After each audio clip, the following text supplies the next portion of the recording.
Good morning. We've gotten past the 4th of July, so a little bit further along in the 100-day battle. Today is OSU Turfgrass team times for July 7th. I hope I'm right, fellas. Please correct me there if I'm wrong. All right. Carr gives me thumbs up. Online, we got Todd Hicks today, Dr. David Shetlar, and Dr. Tyler Carr. A couple of things just to remind you, registration is now open for the OTF and the OLCA field days. We have some small updates to add on content, but we are pretty much ready to go. So look forward to seeing you all there on August 1st or 2nd. And then for those of you in the northeastern part of the state, on August 7th in Worcester is the other Olca field day. Without further ado, Todd Hicks, lead us off with disease and destruction. Good day, everybody. So far with disease-wise, things are starting to get a little interesting back to the normal for this time of year. If you're managing high cut turf, red thread is still chewing away, especially on ryegrass that's not been fertilized or is weak. We have a lot of it at the turf center. I've heard complaints in other areas where people are at a minimum of maintenance on grass, so it's really chewing away. Golf course wise, dollar spot is about where it should be this time of year. It's really starting to chew away depending on your weather pattern. If you're in an area that's been dry and you're getting north or southerly misses on these rain showers and the humidity's not there, you're probably not dealing with it as much as places like Central Ohio, Northeast Ohio, where they've been getting pounded with rain and our weather's been very humid in the mornings and going in the evenings. So dollar spot's been really chewing away. I think it's going to continue to chew away. So take a look at your pad or your spray program. If you don't have a heavy hitter in there, go ahead and maybe put one in there. You don't want to go into August with a lot of damage because, as we know, once we get in August, your turf's not growing, and whatever damage you have, you're going to live with till you recover in September, October. Dollar spot wise, it's not only hitting golf course. As of this week, we now have it on high cut turf at the turf center, and I've taken 2 samples from high cut lawns just this week, so it seems to be transitioning and hitting high cut just as well. That's going to continue. The other thing that's been really a pain in people's side is starting last week, I started getting a lot of samples in from golf course anyways with leaf spot. This time of year, leaf spot's really chewing away, and it doesn't look like leaf spot in the spring. I warn people all the time that this time of year, leaf spot can disguise itself to look like other problems. So if you're not sure what you have before you spray, seek help. Get somebody that knows, whether you use the clinic or someone else. Get a positive ID before you waste money and you waste that tank of fungicide. Make sure you're targeting the right disease, because I've seen it look like anthracnose and many other diseases this time of year. I think if you're going to be in these weather patterns where you're going to get the rains and the humidity, again, make sure there's something good in the tank for leaf spot. My first choice is usually Iprodion. I like that for 2 reasons. One, it always seems to work really well. And number 2, you're spreading out your use of fungicides to a family that probably doesn't get used a lot. It's not one of your high class families that you're targeting this time of year and probably towards the end of the year. So you're using something and taking some weight off of some of those other families of fungicides. But other than that, I'd be on the lookout for brown patch and anthracnose. I think we're probably a week or so away, as long as our heat continues and the humidity continues. But right now, there's nothing on the radar for either one of those. That's the update for me. Thanks, Todd. Yeah, I know on our ODA plots down at the farm in Columbus in particular, the tall fescue got absolutely annihilated.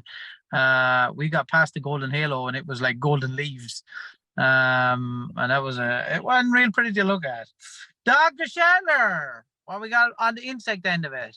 Well, we are in the middle of our grub adult flight. I've been running my light trap this week, and indeed the mass chafers are coming in now.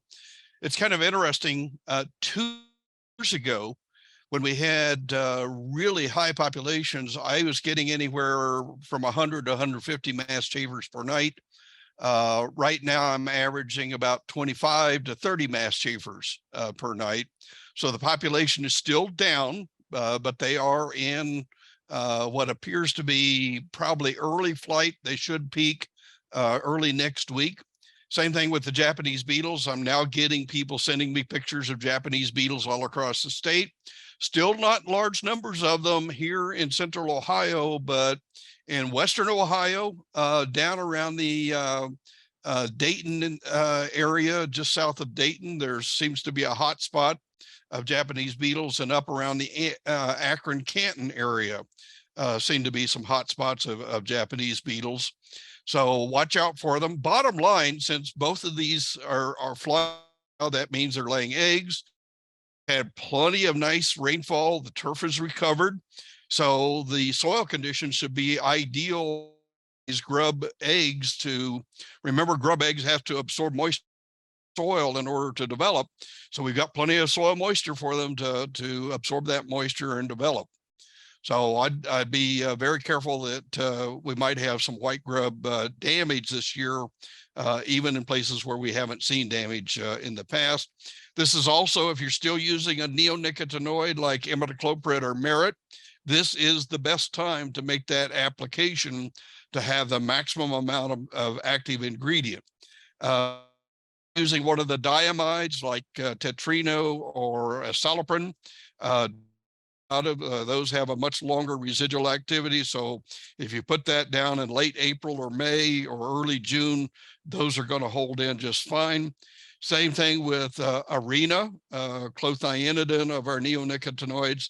That's the only neonicotinoid that also seems to have a long residual capability in our soils. But for whatever reason, the imidacloprid residues just aren't lasting as well as they have been in the past. And even Bayer is now recommending that you only apply that in July and early August. So that's what I've got. I guess I could say the sod webworms are flying, but who cares?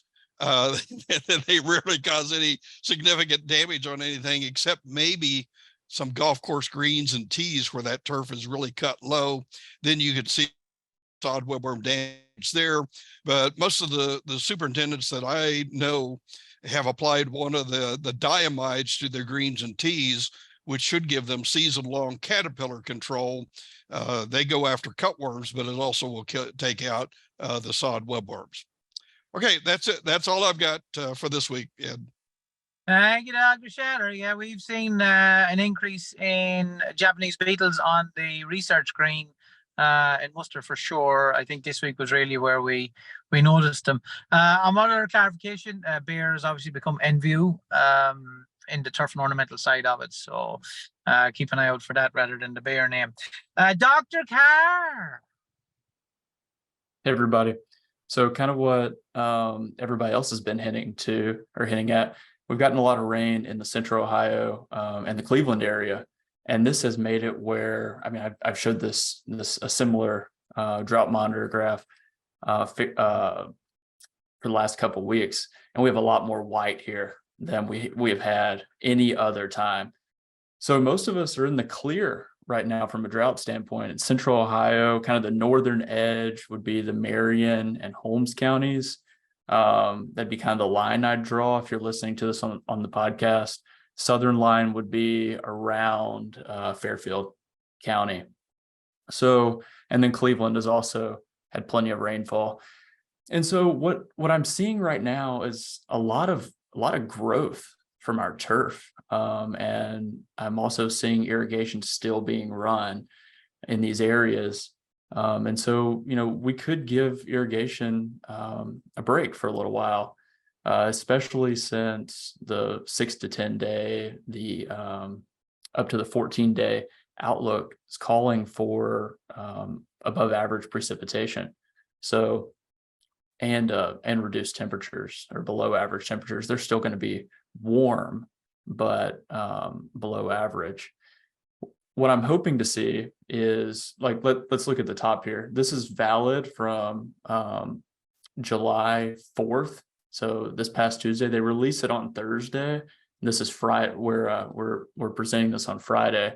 So this upcoming Thursday, when the new one's released, I'm expecting to see more either yellow where the tan areas are, or more white, given that we're supposed to get some more rainfall in the western part of the state over the next couple of days.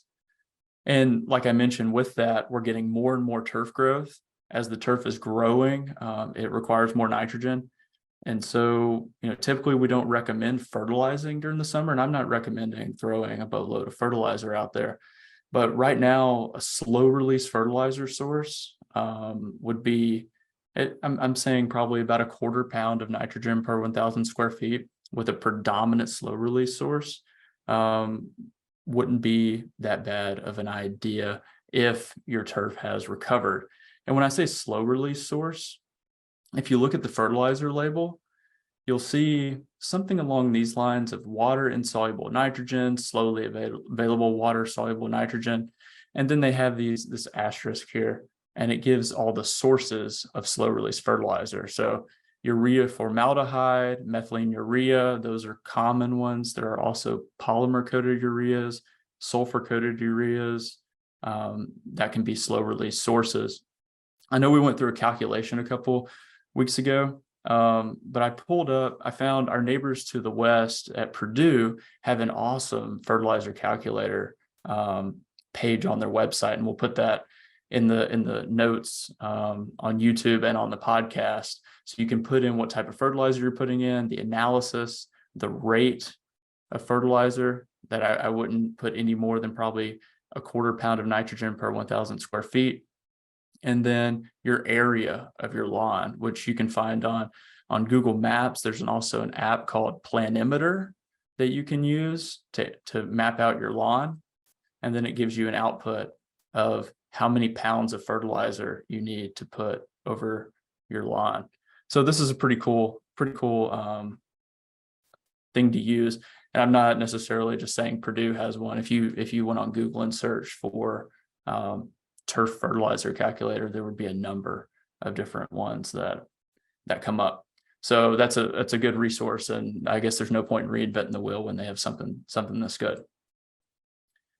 And so with that, here's our contact information. The Buckeye Turf site is up and running. We just posted a update, an introduction for Dr. Xiaowei Wu, so you can learn a little bit more about her there. We've been getting questions to the Buckeye Turf website. Buckeye Turf at osu.edu. I can't speak this morning. Some emails through there from you guys, and then we have our turf accounts on Twitter, and then the podcast at Turf Team Times. That's on Apple Podcasts. So everybody, hope you have a good weekend. If you're listening to this early in the week, hope you have a good week, and we'll catch you next time. Thank you, Dr. Carr. Talk to you all next week, folks.